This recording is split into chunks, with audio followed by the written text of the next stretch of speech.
Hey everyone, me Kevin here. Alright, the real estate market is nuts. So many of you know that we had a deal. If Tesla hits $750 prior to the end of April, Lauren would get the green light to go hunting for a new house for us. Well, here's the update on the latest. Tesla, as expected, hit $750 and then also subsequently went to $650. And now it's back a little over 700, and this is just the insanity of the stock market. It's classic. The short-term entertainment in the stock market is daily. Well, either a daily source of euphoria or a daily source of anxiety. It's pretty bad. But anyway, let's talk about an update regarding this house thing. So Lauren identified about 15 properties that she would love to live in.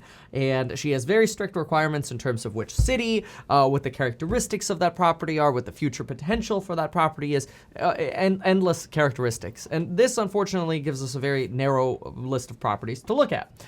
Now, the issue with these properties is none of them are for sale, which means you're basically resorting to knocking on the door, calling and emailing the owners, asking for them to sell their home, which anytime you do that, you kind of do you're doing the opposite of a wedge deal, right? You're not going in buying a property below market value.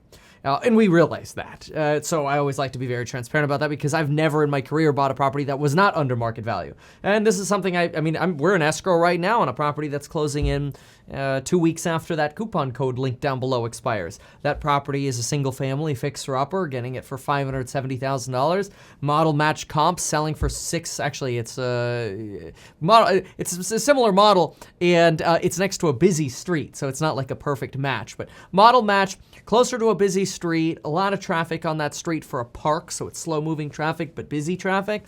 But anyway, that thing's selling for like $690. The place doesn't need more than $40K worth of work. So I feel pretty comfortable that I got myself a 710 property, and I'm up about $90,000 to $100,000 on that wedge deal. That's why I'm buying that deal. That's the MO of a lot of the real estate investments that I do. And over the last year, I've bought about 12 to 13 of these in SoCal.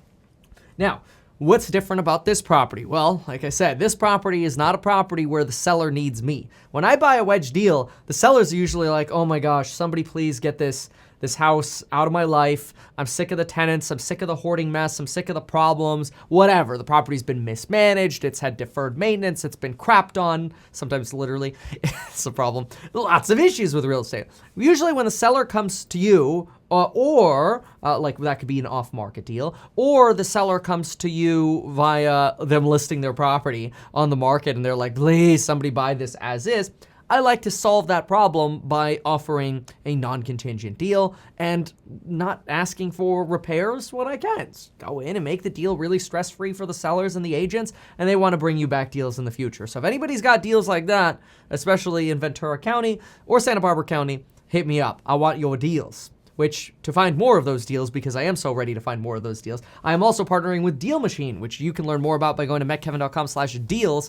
And so that way you can start a campaign to get mailers out to your targeted properties. I like to go around and target multifamily deals and fixer-uppers, at least properties that look like fixer-uppers from the outside, to target my campaigns to. You can go to metkevin.com/deals to learn more about that. Okay, so that now out of the way, that explained. What's the problem with this deal? So, problem with this deal is obviously we're going to have to overpay. I'm going to give you an example here.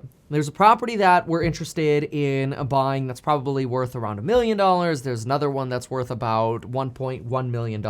If they were on the market, there's deferred maintenance. There's stuff that has to be done. It's not our style. Nothing about it is what Lauren really wants, with the exception of location, which you can't change, yard space, which you can't change either, and the shell of the property, which is a pain in the butt to change. Trust me, I'm in 3 renovations where I'm changing the shells of the property. And in California, the last thing you want to do is really get stuck working with building and safety, because they make it extremely punitive for you to try to build in California. No freaking wonder there's a housing shortage. Nobody wants to build. It's a disaster. Okay, now that you're caught up, what's the update? What's happening? All right, so we've written probably about 9 offers on about the 15, I don't know if we've hit that many. Maybe we've hit like 6 offers. But anyway, the point is, out of the about 15 properties that are like, yeah, these could work, we've probably written offers on nearly half of them, 6 to 7 of them, 8 of them, somewhere around there. And we've gotten responses from many folks. And we've replied, or the initial offer that we gave was very clean. We would offer as is, no termite, no sewer, no repairs, no commissions, no closing costs, literally nothing. It's just literally like, here's your money, and pay off your debt if you have debt. And there you go. Like, here's your money. It's that simple. We'd be flexible too, give like a 60, 90-day closing, whatever they need to get out. But the problem we're running into is literally, in my opinion, the problem everybody is running into in the real estate market right now, and it's a big problem. The issue we're running into is everybody in the real estate market is like, cool offer, bro, but where are we going to move? And we're like, not our problem. Do you want the money? And they're like, well, it kind of is your problem, because if we don't have anywhere to move, we don't want to move. Or you could just pay us even more money. Hey, you can afford it. Just pay us even more. So yeah, we've literally gotten two styles of counteroffers. One counter is just like, no, there's no way we want to be buyers in this market right now, so we're not moving. Thanks, but no thanks. And the other offer is, okay, sure, but you're going to have to not only pay over market value, but you're going to have to let us rip you off to get in. And I told Lauren, I go, no, like there is a level of, okay, look, we could pay a little bit over market value. I'll do a wedge deal or two and make up for that. No big deal if that's what we want. And that's going to be perfect for our family for the next 20, 30 years, whatever. I don't know if we're going to actually stay there that long. People always go into their house, their dream home or whatever with the plans of being there 20, 30 years. And after 5 years, you're moving again. It's pretty classic America. I mean, after all, the average amount of time people stay in a home is 9 years. The average amount of time people actually have a loan is 7 years. That's because of refinances. But anyway, I'm like, look, I'm willing to overpay a little bit, 100K, 200K on that. It's like 10, 15%, somewhere in that range, maybe 16%. But some of the requests we're getting are from people asking us to overpay by 40, 60, or 50% of the market value. And I'm like, yeah, no, it's just not going to happen. I'm not interested at all. See you later. And so this is where, in my opinion, some of these values these people are asking are such that if they put their homes on the market, first of all, they'd sell for way less than those properties. So I don't want to have a house that's under market value, or rather, I don't want to have a house that's underwater, or rather, that's crappy. It's not going to appraise that high, so I'd have to put more cash into the property, which is stupid. Lauren's going to want to renovate it, which is also another cash draw.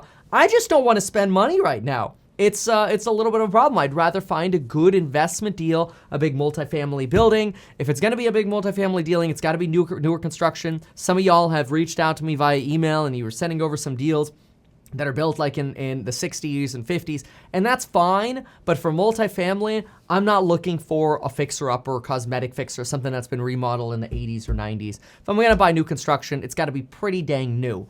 And I'm down. It could be Austin, Florida, whatever, California, but it's got to be pretty dang new.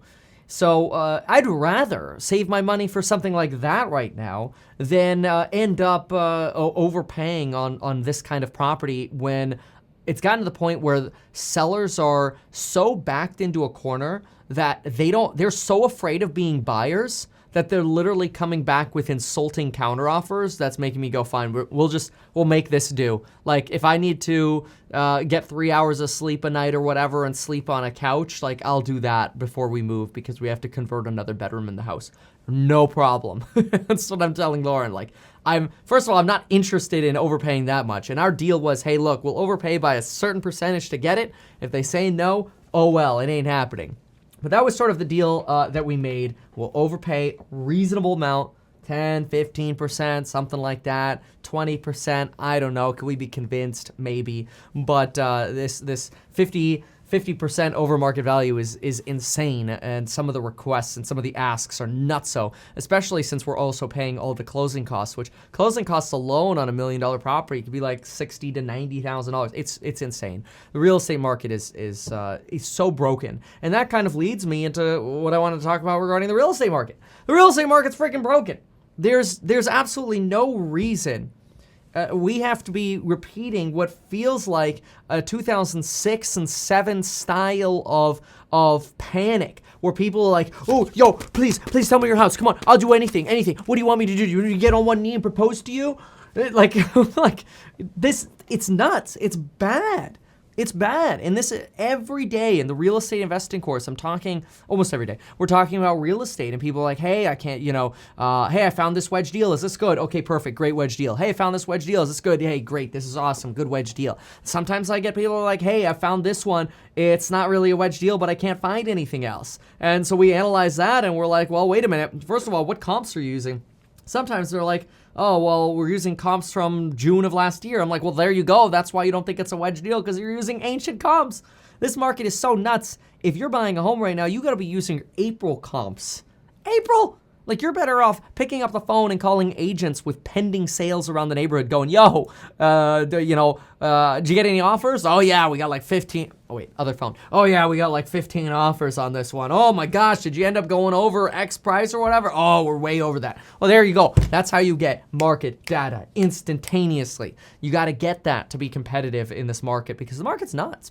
And it does really beg the question, like, what happens if rates do go up? Well, I mean, the people who bought in, as long as they fix their rates with 30-year fixeds, that's fine. But if you're getting in on, like, flipper speculations because you're like, oh, real estate can't go down, I'm going to go buy a new construction house and I'm going to flip it next year, that's dangerous. Because if rates shift up next year, you can't afford that payment, and you're sitting in that property going, oh yeah, we'll just be able to flip this next year for a big 200 grand profit or whatever, that's when things start getting dangerous.